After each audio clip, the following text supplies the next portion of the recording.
Let's look at the problem that the great mathematicians Carl Friedrich Gauss solved when he was just 6 years old. The problem is to find the sum of all natural numbers from 1 to 100. In other words, we need to add the number like this, 1 plus 2 plus 3 and so on up to 100. Young Gauss discovered a pattern.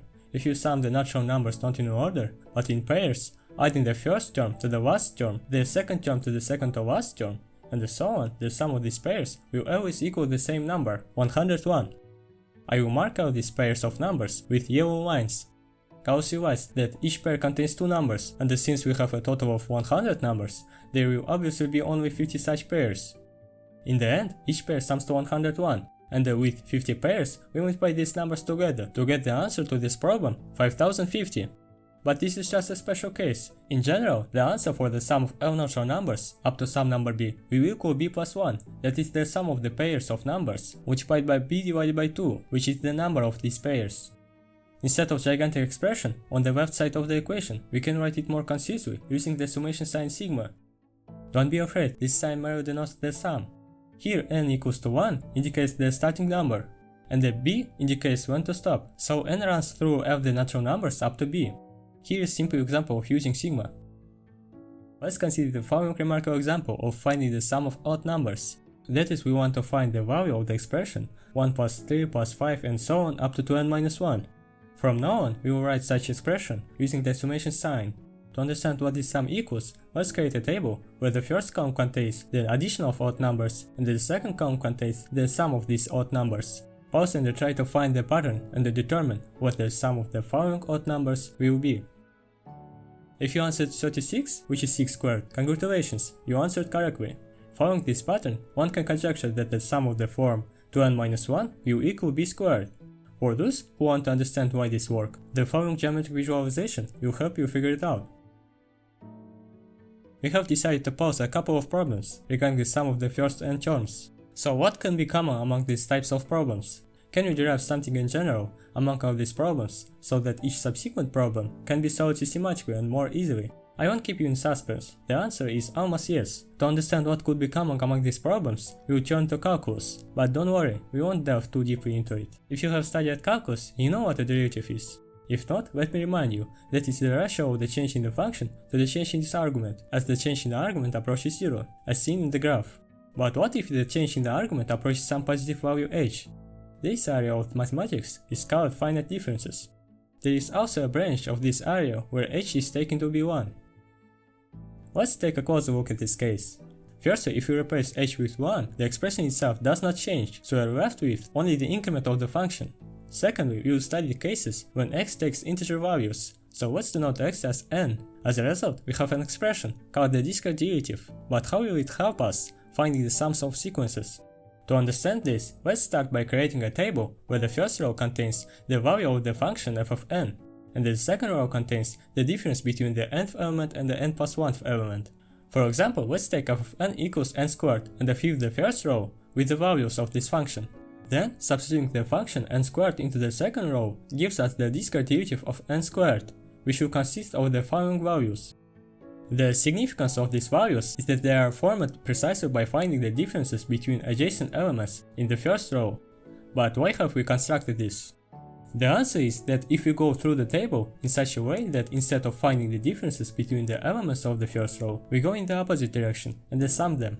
Specifically, if we take the first 2 elements of the second row and sum them, we will get the value of the third element of the first row.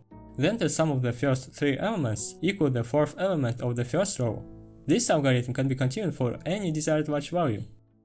If you express this mathematically, the sum of the function in the second row up to some element b will equal the value of the b plus 1th element from the first row. We can further generalize this by changing the function in the first row to f of n and the function in the second row to delta f of n.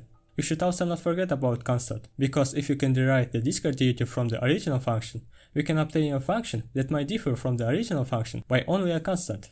And it seems that we have found a way to calculate the sum of the sequence. But don't rush, this is only a special case and is valid only for a certain function. To understand why this is the case, let's consider the problem of finding the area under the graph of a function. We take the function f of n equals n squared. As we can see, the graph consists of points that are not connected to each other, making it quite difficult to find the area under the graph. Let's fix this by attaching rectangles to each point. But by what rule should we place these rectangles? For this, we will refer to the definition of the Riemann integral, which states that the definite integral of a function is the sum of the L rectangles from point A to point B. The rectangles themselves have a width of delta x sub e that does not exceed a value d that approaches 0. In our case, the width of each rectangle will be the length of the segment from point to point, which is 1. Next, these rectangles have a height equal to the value of the function at point psi sub e. In our case, the height of the rectangle will be determined by the value of the function at the beginning of the segment, that is f of n. Thus, we get rectangles with a length of 1 and a height equal to the value of the function at the starting point of the segment. Now, let's find the differences in height between adjacent rectangles. I will mark them as orange lines, but in order not to find them separately, we will make a general formula for this. Since the height determined by the value of the function f of n, we can say that the neighborhood elements are f of n plus 1 and f of n, and all we have to do is to find the differences between them. As you might have noticed, this is essentially finding the discrete derivative. As we have already seen, the discrete derivative of such a function is equal to 2n plus 1. As in previous example with the table, the sum of these differences from n equals to 0 to b will give the value of the function at point b plus 1, as seen on the graph. However, this does not constitute finding the area under the graph. In fact, the function n squared defines the area under the graph of its discrete derivative. Let's take a look at the graph of the discrete derivative. We will adjust the graph slightly for convenience and construct the same rectangles we built the first time. Now let's find the area under the graph of a function 2n plus 1, but not up to some abstract value b, but let's take for example 7. For this, we need to find out the sum of the areas of rectangles located from 0 to 7. We will count them from 0 to 6, that is 1 less than 7, since the total number of rectangles is 7. Each rectangle has a length of 2n plus 1 and a width of 1, which we can ignore. We already know that the sum of such series is defined by the antiderivative of the derivative function, which is n plus 1 squared. In our case, substituting the upper limit of 6 gives us 6 plus 1 squared, which is equal to 49. Thus, we have able to determine the area under the graph. But what if we do not start from 0, but from some integer, for example 3? If you have any guesses, feel free to pause and try to solve this problem on your own. To find the answer, let's look at what we already know how to do. We can calculate the area from 0 to 7. However, this is not what we need, since the resulting figure differs from the one we initially obtained with these rectangles. So why not simply subtract these rectangles so we end up with the original figure we want to calculate? Now we just need to translate this into mathematical language, and we arrive at a familiar expression that we already know how to compute. We substitute the value to get the answer to our question. I want to note that this process can again be generalized by changing the lower and upper bounds to a and b, and by replacing the function with delta f of n, and denote the resulting value as f of b minus f of a. If you take a closer look at this formula, the similarity to the definite integral cannot be denied. This was expected, as we were finding the area under the graph, which is closely linked to the integral. Now we can use it as a formula for finding the sum of the sequence, but since the sum itself does not include the point b, we need to shift the step b by 1 unit. For example, we can compute what sum the sequence defined by the function 2 to the power n gives us. Substituting the function into our formula, we get an equation where we only need to compute the value of the function delta f of n. Recall that delta f of n equals f of n plus 1 minus f of n. Again, we substitute, and as a result of the calculation, we find that the discrete derivative of the function equals the function itself. In analogy with the calculus, this is similar to the function e to the power x. This similarity can be clearly seen in the previously mentioned tabular form, or we can see this in graphical form. On the graph we construct the same rectangles, and notice that if we take the height differences as a whole rectangles and shift them slightly, they will replicate the original function. So we have computed everything and obtained the following equality, from which we deduce that the sum of the function 2 to the power n from a to b is defined by the simple formula 2 to the power b plus 1 minus 2 to the power a. If we set a to 0, we then get the following remarkable equality.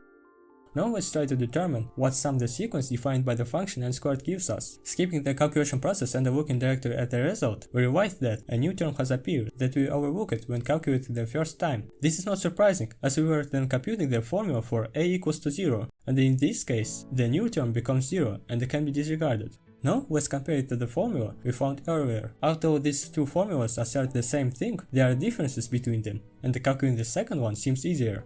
So how can we transition from our formula to the second expression? To find the answer, let's refer to the formula we used during the calculation. We will break it down from a geometrical perspective. For this, we plot the graph of the function x squared and place the same rectangle we previously constructed. Next, we will denote the lower and upper bounds as a and b, within which we will calculate the differences in heights between the rectangles. I will again mark them as orange lines for convenience. As we mentioned before, these orange lines are entirely determined by the discrete derivative of the antiderivative of the function, which is 2n plus 1. As a result, we find that if we sum all these height differences together, we end up with the height of the b plus 1 rectangle minus the height of the 8th rectangle. The only thing that might raise thoughts in this picture is that one of the orange lines is separated from the others, meaning it extends beyond the bounds of A and B. However, there is good reason for this. The reason lies in the fact that the sum runs from point A to point B, where these height differences lines are located. But due to the definition of the discrete derivative, we also need to account for the leading point n plus 1. In other words, at the end of our sum, we must also consider the differences located at point B plus 1. But what if we change the definition of the discrete derivative by shifting the step n? Let me denote this as the function d. Thanks to the shift, we can now fit all of our height differences within the bounds of a and b. Now, by substituting our function instead of the abstract one, we arrive at the following formula, which will determine our shifted height differences that perfectly fall within the bounds of a and b. The difference between this and the original discrete derivative is that we simply shifted the step n by 1 unit. Now let's apply the new discrete derivative to our formula, and since we have already shifted the step n, the result will also be shifted. In other words, the sum of such height differences will equal the height of the bth rectangle minus the height of the a-1th rectangle. Thus, we have derived the following formula, and now it's time to verify it. To do this, we substitute the function n squared into the formula, then calculate the new discrete derivative of the function n squared. As a result, we obtain the following formula, where we simply need to substitute 1 for a to reveal the well-known equation. To summarize, the difference in using these two discrete derivatives in the formula for finding the sum of sequences is that delta of n is better suited for determining the area under the graph, whereas the second one is more focused on determining sums of sequences through the shift of the step n. How can we derive the sum of the sequences of a function? That is the inverse method. And why does all of this work? I will explain in the next part of the video.